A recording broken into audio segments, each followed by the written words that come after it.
Hey everyone, welcome back to another video. Today, I'll show you how to add an owner to your myQ app. First of all, open the myQ app on your device. Then, sign up for an account. I have already signed up. After that, go to the menu section. Next, find and tap on the Users and Credentials option. Then, tap on Add a User.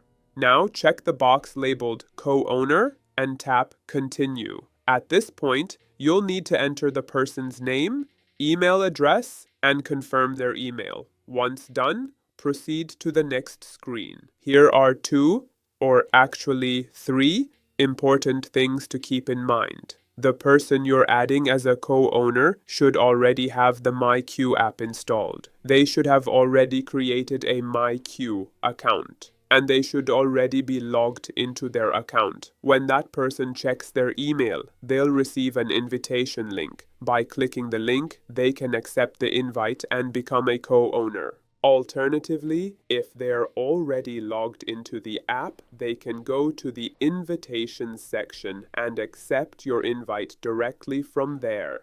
Thanks for watching another video. If you found this helpful, don't forget to like, subscribe, and hit the bell so you never miss a daily drop.